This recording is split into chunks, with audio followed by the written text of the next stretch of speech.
Electronic media మిత్రులందరికీ, వేదిక మీద ఉన్న ఎమ్మెల్సీ గారు, జనరల్ సెక్రటరీ గారు, అట్లాగే నాయకత్వం 3 జిల్లాల నాయకులందరికీ నమస్కారం తెలియజేస్తూ, ప్రధానంగా ఈ సమావేశం ఉద్దేశం 2 సంవత్సరాలకోసం జరిగే TSVTF రాష్ట్ర మహాసభల సందర్భంగా నల్లగొండలో జరుగుతున్న మహాసభలు డిసెంబరు 28, 29, 30 ఈ 3 రోజుల మహాసభలకు ఆ సందర్భంగా ఏర్పాటు చేసిన ఈ సమావేశంలో ముఖ్యంగా మహాసభలలో పాల్గొనేటువంటి నాయకులు, మేధావులు, విద్యాభిమానులు ఎక్కువ మంది ఈ సభలలో పాల్గొనబోతున్నారు.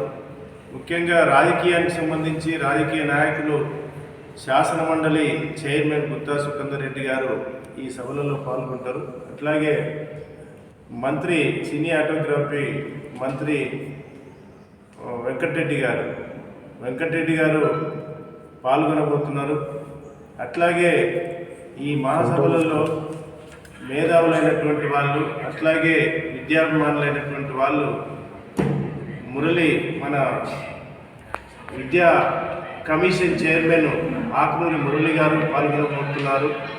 అట్లాగే ఈ మహాసభలలో వక్తలుగా 3 అంశాలపైన మాట్లాడేందుకు 3 వక్తలు రాబోతున్నారు.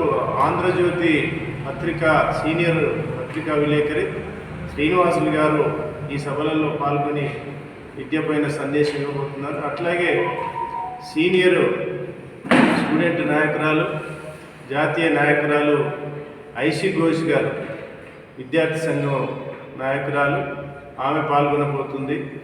ఇట్లా ఈ సభలలో పాల్గొని విద్యారంగ అంశాలు కానీ, అట్లాగే ఉపాధ్యాయుల సమస్యలు 3 రోజులు చర్చించి రేపు జరగబోయే అంటే ఈ 2 ఏళ్ళు చేసినటువంటి పోరాటాలు, అట్లాగే విద్యారంగ సమస్యల మీద ప్రభుత్వాలతో జరిపినటువంటి చర్చల గురించి రేపు చర్చించి, అట్లాగే రేపు రాబోయే 2 సంవత్సరాలకు ఈ విద్యారంగం మీద, అట్లాగే ఉపాధ్యాయుల సమస్యల మీద ఎలాంటి కార్యక్రమాలు, పోరాటాలు చేయాలనేది ప్రధానంగా ఈ మహాసభలలో సమీక్ష జరిపి మున్ముందు రాబోయే 2 సంవత్సరాల్లో కార్యక్రమానికి వెళ్తామని, ప్రధానంగా పాఠశాల విద్యారంగంలో ఇప్పుడు KGBVలు, అట్లాగే రెసిడెన్షియల్ స్కూల్స్, మామూలు జనరల్ స్కూల్స్ నడుస్తున్నాయి. కానీ ఈ 3 రకాలైనటువంటి స్కూళ్ళల్లో 3 రకాల ఇబ్బందులు చాలా ఉన్నాయి.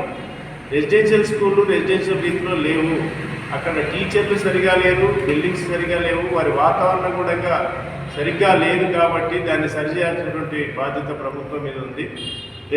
KGBV స్కూల్స్ కూడా రెసిడెన్షియల్ స్కూళ్ళల్లో కలిపేసినా బాగుంటుంది, కానీ అది కూడా వేరుగా పెట్టి చేసి అదొక రెసిడెన్షియల్ స్కూల్గానే ట్రీట్ చేయాలని, ఈ పాఠశాల విద్యారంగంలో చాలా సమస్యలు అంటే పర్యవేక్షణ వ్యవస్థ పూర్తిగా దెబ్బతిన్నది.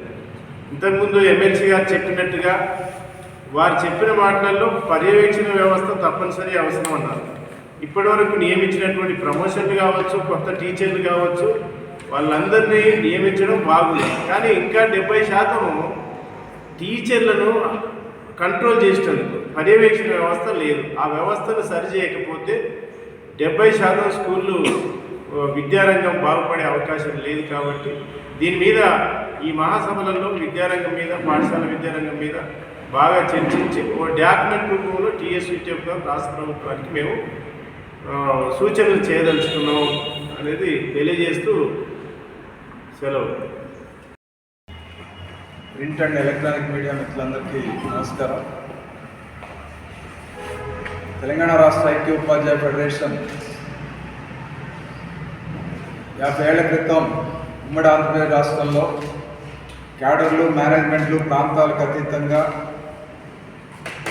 ఐక్య ఉపాధ్యాయ ఫెడరేషన్ సంఘం ఆవిర్భవించింది. 40 ఏళ్ల పాటు ఉమ్మడి రాష్ట్రంలో విద్యారంగ అభివృద్ధికి, ఉపాధ్యాయుల సంక్షేమానికి కృషి చేశాం. తెలంగాణ రాష్ట్ర ఆవిర్భావంతోనే TSVTFగా ఏర్పడి ప్రతి 2 ఏళ్లకోసారి మహాసభలు నిర్వహించుకుంటూ ఉన్నాం.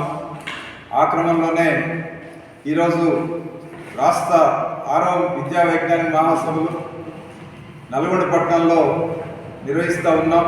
ఈ నెల 28, 29, 30 తేదీల్లో.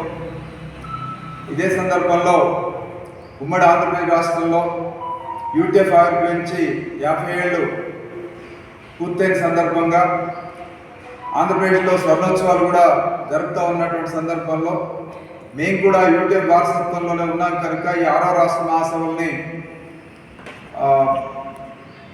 స్వర్ణోత్సవ మహాసభలుగా జరపాలని చెప్పేసి అనుకుంటా ఉన్నాం.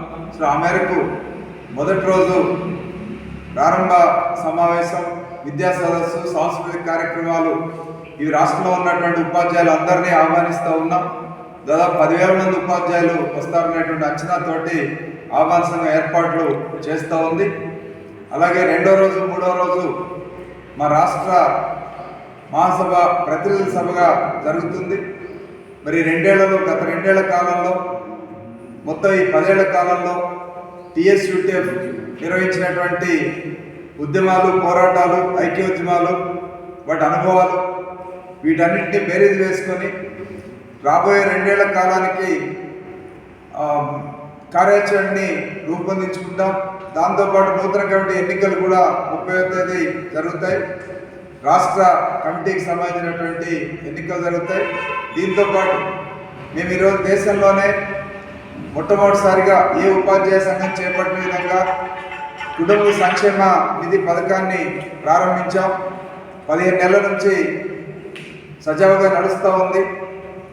మా కార్యకర్తలు ఎవరైనా చనిపోతే ఒకరి కోసం అందరి కోసం ప్రతి ఒక్కరు అన్నట్టుగా అందరము తలా 100 రూపాయలు కంట్రిబ్యూట్ చేసి ఆ రకంగా 6 లక్షల రూపాయలు కుటుంబానికి, చనిపోయిన ఉపాధ్యాయుల కుటుంబానికి అందజేస్తూ ఉన్నాం. ఈ 15 నెలల కాలంలో దాదాపు 32 మంది చనిపోయారు. ఇప్పటి వరకు 31 మందికి 1,86,00,000 రూపాయలు మేము ఈ ఆర్థిక సాయాన్ని అందజేయడం జరిగింది.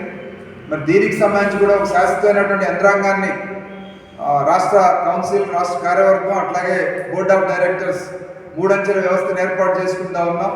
ఈ మహాసభల సందర్భంగానే ఫ్యామిలీ వెల్ఫేర్ ఫండ్ కమిటీలను కూడా ఏర్పాటు చేస్తూ ఉన్నాం అనే విషయాన్ని ఈ సందర్భంగా తెలియజేస్తూ, ఈ మహాసభలు రాష్ట్ర ఉపాధ్యాయ ఉద్యమంలో మైలురాయిగా ఉంటాయి.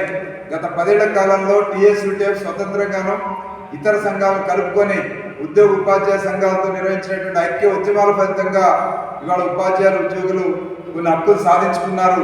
ఇవాళ ప్రజాస్వామిక వాతావరణం రాష్ట్రంలో ఏర్పడింది. మరి ఈ వాతావరణం కొనసాగాలంటే టీఎస్యూటీఎఫ్ లాంటి సంఘాలు బలపడాల్సినటువంటి అవసరం ఉంది. కాబట్టి ఈ మహాసభ ద్వారా మేము ఆ కార్యాచరణ కూడా రూపొందించుకొని రాబోయే రోజుల్లో ఇవాళ పెండింగ్ సమస్యల పరిష్కారం, అట్లాగే విద్యారంగ అభివృద్ధి కోసం మా వంతు కృషి చేస్తామని చెప్పి సందర్భంగా మీ ద్వారా తెలియజేస్తాం.